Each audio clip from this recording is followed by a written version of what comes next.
වී වගාවේදී ජලය කියන්නේ අත්‍යවශ්‍ය සාධකයක්. නමුත් අපට ඕන විදිහට සෑම තැනකටම ජලය සපයා ගන්න අපහසුයි. හැබැයි අපට පුළුවන් වැස්ස ලැබෙන රටාව දිහා බලලා ඒකට ගැලපෙන විදිහට වී වගා කරන්න. විශේෂයෙන් වැස්සට කලින් බීජ වැපිරීම මගින් අපට පුළුවන් වැහි වතුරෙන් වී වගාව පවත්වාගෙන යන්න. ඒකට කියන්නේ කැකුලන් වගාව කියලා. මානාවරි කියන්නෙත් මේ ක්‍රමයටමයි. වියලි කලාපයේ ඔක්තෝබරයේ මහවැසියෙන්න කලින් දූවිල්ලෙන්ම බිම් සැකසීම කරලා මුල් සතියේම වපුරනවා. ඔක්තෝබරයේ මැද එන මහවැස්සට මේ බීජ පැලවෙනවා. සම්පූර්ණයෙන්ම වැස්ස ගැන විශ්වාසය තියලා කරන මේ වගාව ජල සම්පාදනය නොමැති ප්‍රදේශවලට වී වගාව සඳහා හොඳ ජල කළමනාකරණ ක්‍රමයක්. කාලගුණ දෙපාර්තමේන්තුවෙන් ලබා දෙන වැස්ස පිළිබඳ අනාවැකි මත වැපිරීම කළහම ජලය අත්‍යවශ්‍යම වන ගොයමේ බණ්ඩි අවධියේදී ඉතුරු කරගත් වැවි ජලය අපට පාවිච්චි කළ හැකි. අහස්දියෙන් පෝෂණ වන කුඩා ගම්වැව් තියෙන ප්‍රදේශවල ජීවත් වන වී ගොවීන්ට තම වැවේ වතුර ටික පරිස්සම් කරගෙන වී වගාව කරන්න හොඳම ක්‍රමය වන්නේ පළමු වැස්සෙන්ම බිම් සකසා ගැනීමයි. වැවේ වතුර පිරිලා ජලය නිකුත් කරනකම් ඉන්නේ නැතුව වැස්සෙන් බිම් සැකසීම කළොත් වැවට පිරෙන වතුරවලින් අපට පුළුවන් වගාවේ ඉතුරු වර්ධන කාලය සම්පූර්ණ කරගන්න. මෙහෙම තමයි අපට සීමිත ජලය කළමනාකරණයට හැකි වෙන්නේ.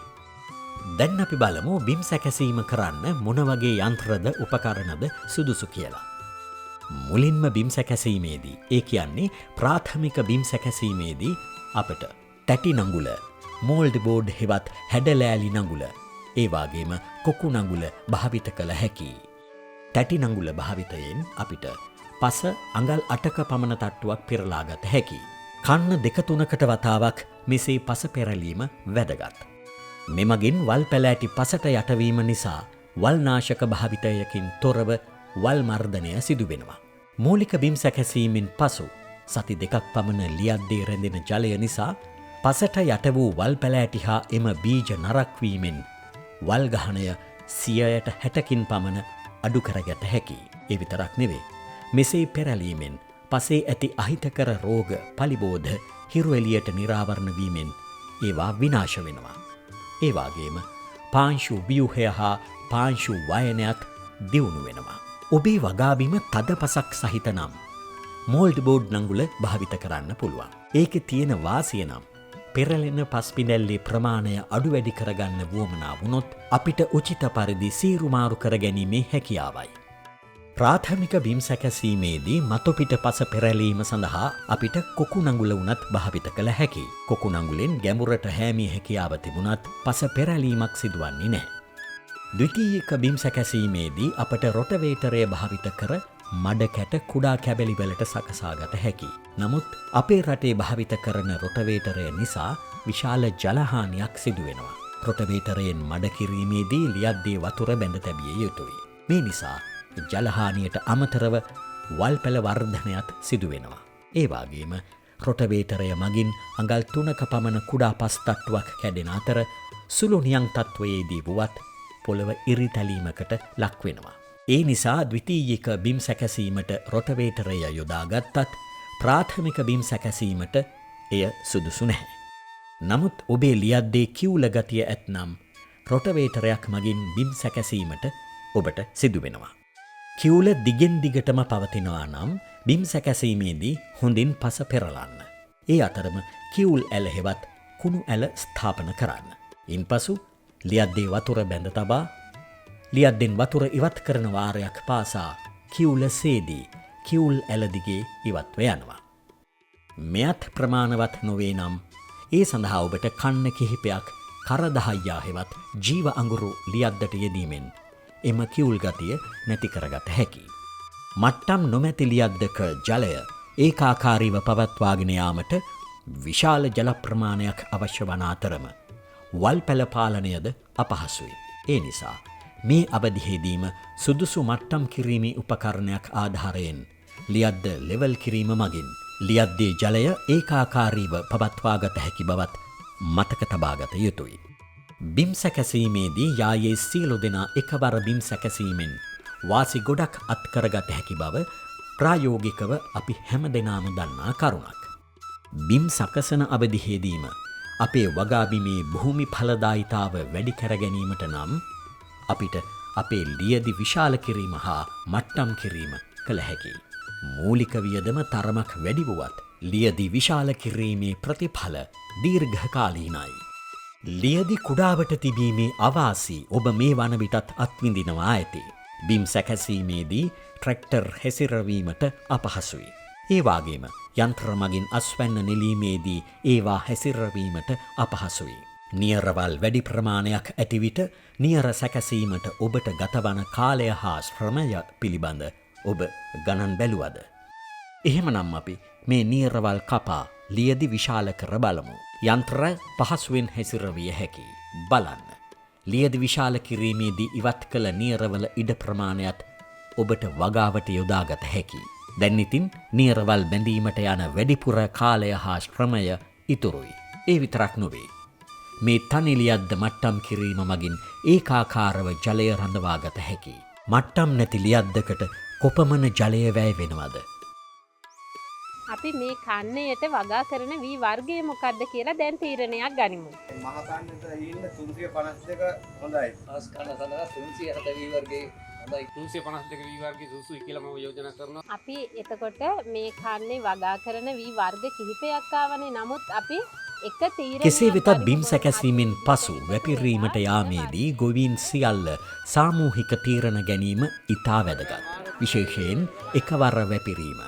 එකම වී ප්‍රභේදය වැපිරීම මගින් අස්වනුහානිය අවම කරගත හැකි.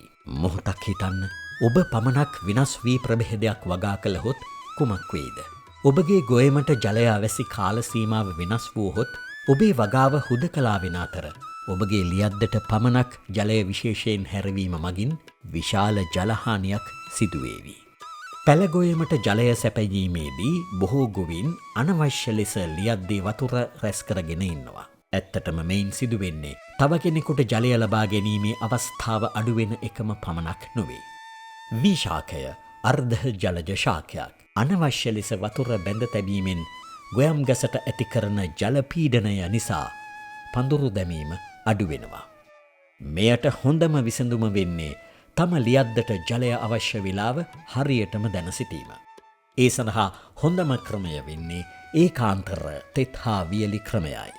මෙහිදී අප කළ යුත්තේ සෙන්ටිමීටර 30ක මෙන්න මේ වගේ සිදුරු සහිත බටයක් ලියද්ද තුල වල දැමීම. සෙන්ටිමීටර 20ක් පොළොව යටටත් සෙන්ටිමීටර 10ක් පොළොවෙන් මතු පිටටත් සිටිනසේ වල දැමිය යුතුයි.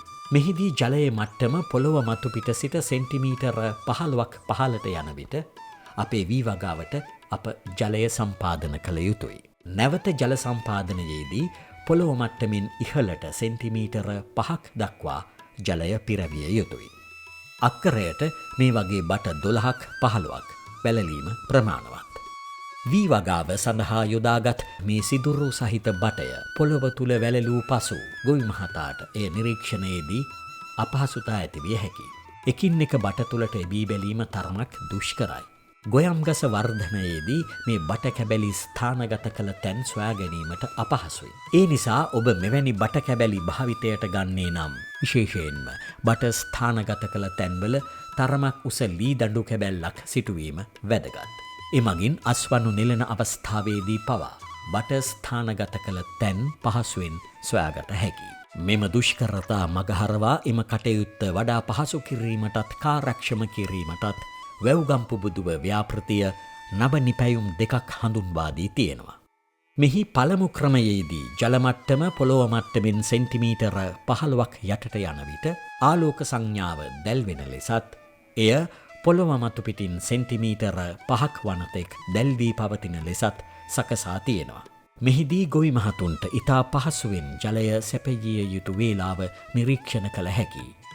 දෙවන ක්‍රමය වන්නේ පොළොවේ ජලමට්ටම ඊහිසක් මගින් ලකුණු කිරීමේ උපකරණයයි. මෙහිදී ජලමට්ටම පොළොවෙන් සෙන්ටිමීටර 15ක් යටට යන විට ජල සම්පාදනය ආරම්භ කළ යුතු බවත් පොළොව මතු පිටින් සෙන්ටිමීටර 5ක් වන විට ජල සම්පාදනය නැවැත්විය යුතු බවත් ගොවි මහතාට මේ ඊහිස මගින් පහසුවෙන් අවබෝධ කරගන්න පුළුවන්. දැන් ඔබට වැටහෙනවා නේද? නිකම්ම ඇසේ මට්ටමින් බලලා ලියද්දි වතුර පුරෝගෙන ඉඳලා වැඩක් නෑ කියලා. ඉතින් මේ ඒකාන්තර තෙත් හා වියලි ක්‍රමය හෙවත් AWD ක්‍රමය භාවිත කරලා අවැසි ආකාරයට ජලය සම්පාදන කරලා වැවේ ජලය කළමනාකරණයට අපටත් දායක වෙන්න පුළුවන්. ඒ වගේම තමයි මුර ජල ක්‍රමය. ඈත අතීතයේ ඉඳලම අපේ රටේ ජලය බෙදා ගැනීම පිළිබඳ පිළිවෙලක් තිබුණා. මුර ජල ක්‍රමය කියන්නෙත් අන්න ඒ වගේ ක්‍රමයක්. වගාවට අවැසි ජල ප්‍රමාණය බලලා මුර ජල කාල සටහනකට අනුව වැවේ වතුර බෙදාගත්තොත් අපට හැකිවේවි අපේ වටිනා කාලය ඉතුරු කරගන්න.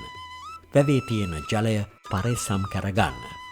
මුර ජලය බෙදීමේ නිවැරදි ක්‍රමය නම් යායේ පහළ කෙළවරේ සිට ජලය නිකුත් කරමින් ඉහළට පැමිණීමයි. මෙම ක්‍රමයෙන් ජලය ගලා යන ඇල නිතොර තෙත් ස්වභාවයෙන් පැවැතීම නිසා සහ කාන්දුවන ජලය නිසා ඉහළ කොටසේ කුඹුරුවලට ජලය ලබාදීමට ගතවන කාලය අඩු වෙනවා.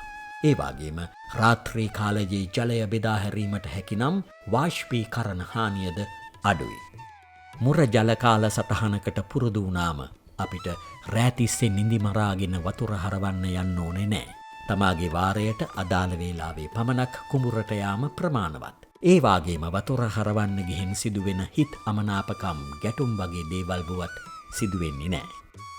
වැවෙන් ජලය නිකුත් කිරීමේදී අවධානය යොමු කළ යුතු වැදගත් කාරණා කිහිපයක්ම තියෙනවා. කාලගුණ පුරෝකථන කියන්නේ ඒවායින් එකක්. කාලගුණ වාර්තා වෙනවා වැස්ස ගැන. ෆෝන් එකට එනවා වහින දවස. ඊට පස්සේ අපි එදාට හොරු වහින්න එම කට්ටිය තීරණය කරලා තිබුණොත් මං කියනවා වතුර වහින්න එපා. මේ අපිට වතුර ඉතුරු කරගත්තා මේ ගත්තොත් මේක බලලා අපි වතුර වහින්න. ඊළඟ කන්නට අපිට ගොවිතැනට යන්න පුළුවන් මේ වතුර ඉතුරු වෙනවා. කාලගුණ පුරෝකථන උපයෝගී කරගෙන ගොඩනඟන කෘෂි කාලගුණ උපදේශන අනුව අපිට කන්න තීරණය පමණක් නොවේ. වැවෙන් ජලය නිකුත් කිරීමද තීරණ කළ හැකියි. මෙහිදී ඊටාම වැදගත් වෙන්නේ දින 10ක පුරෝකථනය.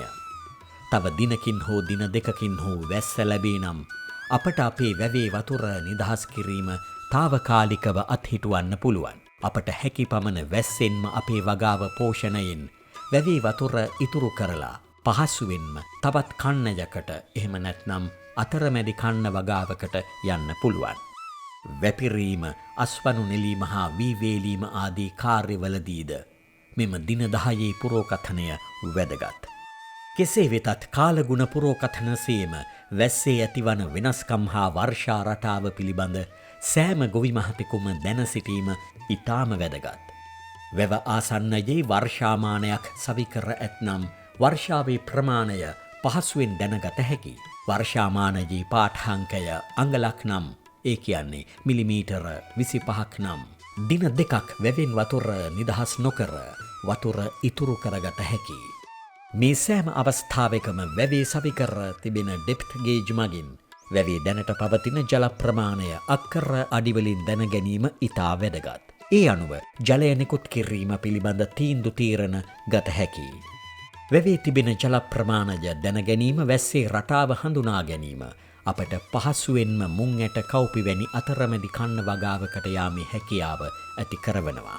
විශේෂයෙන් තම ලියද්ද කාබනික ලෙස පොහොර කිරීමට බලාපොරොත්තු වන ගොවි මහතෙකුට අස්වැන්න නෙළූ පසු ඉපනැල්ලේ සංහිම් වගාවකට යාමේ හැකියාව තිබෙනවා.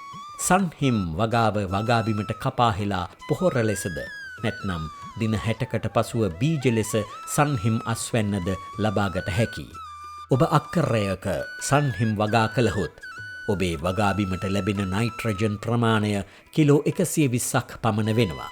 මෙමගින් පොහොර සඳහා වන පිරිවැය අඩු කරගත හැකියි. ඒ වාගේම මූලික බිම් සැකසීමෙන් පසු ඇසොල්ලා වගාබිමට එක් කිරීමෙන්ද වගාවට අවැසි නයිට්‍රජන් ලබා ගැනීමේ හැකියාව තිබෙනවා. ඉපනැල්ලේ මුං හෝ කව්පි හෝ වගා කිරීම මගින් වුවද තම වගාබිමට නයිට්‍රජන් ලබා ගැනීමට හැකිවන අතරම අමතර ආදායමක්ද ලබාගත හැකි. කාලගුණ පුරෝකථන අනුව අනාවරණ වන්නේ වියලි කලාපය තුළ වර්ෂාපතන කාලය තවත් අඩුවන බවයි. එහෙයින් පිළිගත් වීපර්යේෂණ ආයතන මගින් නිර්දේශිත කෙටිකාලීන අස්වැන්න සඳහා වන වී ප්‍රභේද තෝරා ගැනීම කාලෝචිතයි. වගාබිමින් උපරිම ඵලදායිතාවක් ලබා ගැනීමට නම් මෙවැනි ක්‍රියාමාර්ග අනුගමනය ඉතාම වැදගත්. වර්තමානය වන විට ඇතිවී තිබෙන දේශගුණ විපර්යාස නිසා සාම්ප්‍රදායික දැනුම අභියෝගයකට ලක්ව තිබේ. නමුත් නිවැරදි වගාක්‍රම අනුගමනයෙන් වර්ෂාපතන රටාව, වැවේ ජල ප්‍රමාණය, වාෂ්පීකරණය හා පෙරකන්නයේ අත්දැකීම්, කාලගුණ පුරෝකථන ආදී තොරතුරු සහ දත්ත ගණනයෙන් නිවැරදි ජල කළමනාකරණයක් තුළින් වගා සැලසුම් කිරීම මගින් ඔබට සරු අස්වැන්නක් නිසැකවම ලබාගත හැකි.